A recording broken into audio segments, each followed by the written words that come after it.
चलो अगली पाओ। इब अगली कविता लो जी। सेठ आता नजर पड़ा रहा। इब देख ताराचंद मन के पास जाता है। मनसा सेठ। मनसा सेठ के पास जी। और आड़ यो मनसा सेठ कहता है सेठ आमता नजर पड़ा रहे और मनसा ने दिया छोड़ थड़ा रहे।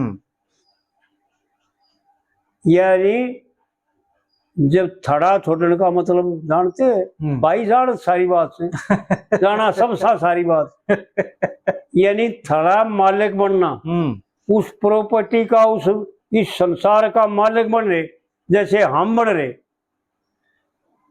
जब मन जो है ना यो जीव इसके बताए मार्ग ने छोड़ देगा ना इसका साथ छोड़ते हैं कि साथ बुद्धि का साथ करते हैं यो मन जो है ना इसके पाम पड़ जाएगा। अड़पन जी कविता में बता होगा जी। सेठ आमता नजर पड़ा रहे और मन सा नदिया छोड़ थड़ा रहे। और फिर के का करी में नहीं ठीक रही है जी बतो हाथ जोड़ के हुआ खड़ा जट आदर मान करया। क्या बात है।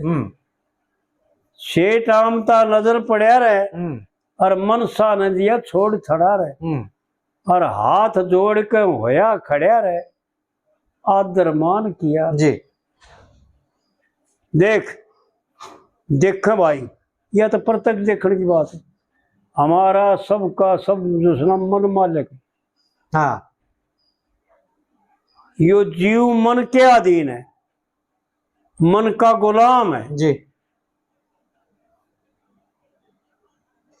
लेकिन जिस वक्त जो इसके ज्ञान उत्पन्न करेगा त्याग कर देगा ना जिसकी कौड़ी भर रहा है ना यो इसके उत्पन्न करेगा कि कौड़ी भर रहा है। हाँ। अपना मान रहा है जब यो इसका मान कर इसका सुपुर्द करेगा ना उसी वक्त जो ना यो भी इसका अधीन हो जाए। हाँ ठीक बात। हाथ जोड़ के होया खड़ा रहे और आदर मान किया। जी। हो गया खड़ा छोड़ के गद्दी और तेरे ते मेरी अकल तेरे ते रद्दी। मेरी अकल तेरे ते रद्दी तम रिद्धि सिद्धि के दाता और मेरा मन मिलने को चाहता तेरे ते कृष्ण सुदामा कैसा नाता मैं दिन दिन दास तेरा। विचार करके देखो भाई पंडित जी क्या कह रहे। यानी उड़त मनसा सेठ क्या था मन हरिराम जी।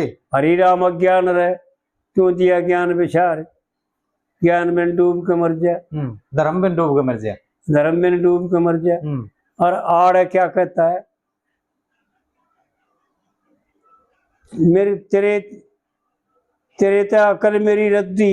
हाँ हो गया खड़ा छोड़ के गद्दी।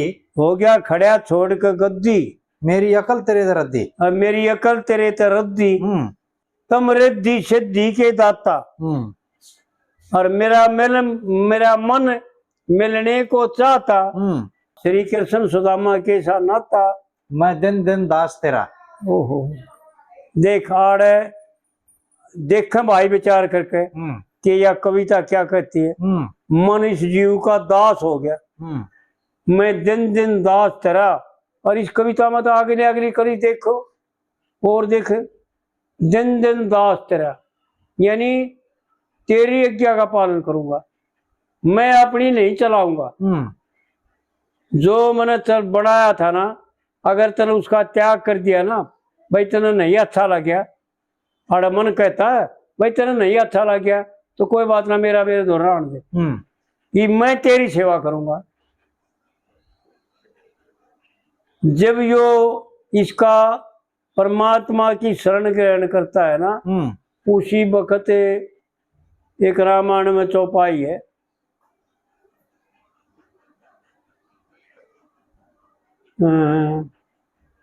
जान वो ही जिसे आप जनाई और जानत आप हो जाए जी। और एक चौपाई अगली चौपाई थी देखा रहे भूल गया मैं याद ना आ रही वो मन से उतर गई। यानी यूं कहता कि सारे का सारा सब क्यों इसकी शरण में ग्रहण करता। भूत प्रेत चोर पिशाच सब के सब जो है ना इसकी शरण में आ जाते जी। मैं दिन दिन दास तेरा। और फिर दूसरी कली में क्या बताता है, अपने भेद बता दूं मन के, देख सब अंग फूल गए तन के, जैसे अर्जुन के गुरु कृष्ण हो गए, दया दया करी हम प्रसन्न हो गए और कर्मा करके दर्शन हो गए, सह पूरा भाग मेरा मेरा। देख क्या कहता, सारा ही बदल गया। वह यानी पंडित जी ने यूं दिखा दिया कि यो मन ही तेरे कल्याण का हेतु भी बनेगा। जी जी जी जी। इस कविता में यूं दिखाया, लेकिन तू बुद्धि की मान के चाल। जब तक तू बुद्धि का त्याग कर रहा है, अपनी यानी संगनी का त्याग कर रहा है, आड़े भी संसार में भी ऐसा है। शास्त्रकारों का मत और विद्वानों का ऐसा भाव है जी कि अपनी स्त्री ने का स्वागत न करके अगर दूसरी स्त्री बढ़िया लगती है तो वो व्यभिचार करता है जी। बढ़िया लगने में, बढ़िया भाव में आते विषय भोग करना संबंध करना दूर की बात जी। मन में भाव आते के साथ जो है ना व्यभिचारी हो जाता है। इसी प्रकार बुद्धि व्यभिचार नहीं होगी। गीता के दूसरे अध्याय में बता रखा भगवान ने कि हे अर्जुन, निश्चयात्मक बुद्धि एक है जी, और विषयाकार बुद्धि नाना भेदों वाली नाना बुद्धि, उनका त्याग कर दे, एक बुद्धि का सहारा ले। तो इस प्रकार से आड़े भी पंडित जी जो है ना क्या बात कर बताओ जी। मेरा पूर्वला भाग है भाई जो तेरी शरण में आया। हाँ। और फिर तीसरी कली जी, तीसरी कली में समझ कर अपना नाती गोती, दिन दिन रहो सवाई दो ज्योति, तू मोती पोण जोगा लड़ में, शीलक होई देख के धड़ में, मुंह डागार बैठ गया जड़ में, फिर चरना शीश धरया। क्या बात है, देखो विचार करके। मुंह डागार बैठ गया जड़ में, फिर चरना शीश धरया। यानी सब प्रकार से वो मनुष्य का अधीन हो गया जी। और चौथी कली में पंडित जी बताओगा ना, यानी आड़न्यू कह देगा भाई मैं पक्षी तू रूख है, आखिरी भेड़ या है जी जी जी, मैं पक्षी तू रूख है। गजब की बातें पंडित जी। ईश्वर की भक्ति में आनंद दियो गुरु दियो काट व्यक्त के फंद। हाँ जी। लक्ष्मी चंद छंद नए घड़ लूं, मैं तेरे देख प्रेम में भर लूं, तेरी छाया में गुजारा कर लूं, मैं पक्षी तू रूख है। क्या बात है जी। देखो भाई विचार कर भाई, ये गाने नहीं है, उपदेश है जी इस जीव के कल्याण का। अगर समझ में आ जाएगा, अगर इसमें जीवन बता देगा ना, जो हमारा महेश कुमार डॉक्टर ने कहा ना भाई भजन बिना बात ना बने, भजन बने को ना। हाँ, जब तक यह स्थिति ना आ जाएगी, बात यो मन इसका अधीन होगा जब 24 घंटे भजन होगा जी। और जब तक यो मन इसका अधीन ना होता, इसको कीमत ना दे रहा मन जी, इसका स्थान तो मन ले रहा है। मालिक मन हो सब क्या आएगा। जिस दिन यो इस मन रूपी संसार ने इस मन का दे देगा, क्योंकि संसार मन ने उत्पन्न किया, जीव ने उत्पन्न नहीं किया जी, मन ने उत्पन्न किया। और मन को सौंप दे यो संसार और जीव ने सौंप दे ईश्वर की शरण में जी, क्योंकि जीव ईश्वर का है। उसी वक्त जो है ना इसके भाव बदल जाएंगे और इसके पापों का नाश होना शुरू हो जाएगा जी। और यह हालत हो जाएगी, वो मन न्यू कह देगा भाई मैं तो पक्षी की तरह हूँ, तेरी छाह में गुजारा करूँ,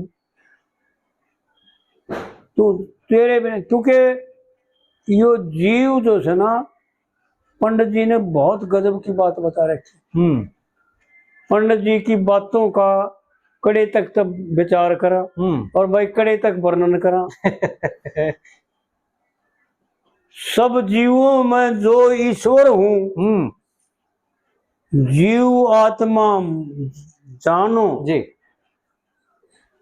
सब जीवों में जो ईश्वर है, जीव आत्मा जानो, पानी पे और मुझसे प्रीति करो प्रेम से, सोई परमार्थ मानो। जी। और विषय वासना इस दुनिया से अलग राखनी ठानो, और देही के दुख दूर करने धन लक्ष्मी से मन तानो। जी जी जी। यो मन तन जाता है, इसका अधीन हो जाएगा, इसकी तरफ जागा नहीं। ठीक तो भाज्या जा, कितना जोर लगा हुआ है, कितना जोर लगा हुआ, जब भी ना रुकता। बदल पर बैठा, मैंने वो डॉक्टर जा रहा था ना काम में, जब वो डॉक्टर से बातचीत कर रहा था, तो जब भी उसने यह बात कही थी तो मैंने हाँ भर ली, क्योंकि जब समय ऐसा ही था ना, तो हमारे पास समय था, मेरा मन लाग नहीं रहा था उड़े। मैं तड़के फिर एक दिन रुके, उड़े तड़के भाग गया। लेकिन असलियत यह जी कि जब देखे भाई, वो डॉक्टर भी देखे कि भजन पर बैठता है, मन शरीर ने भूल जाए, मन कितना और कितना हटता है, एक पल भी भगवान में नहीं लगता। वो थी जी कौन से महाराज जी की थी,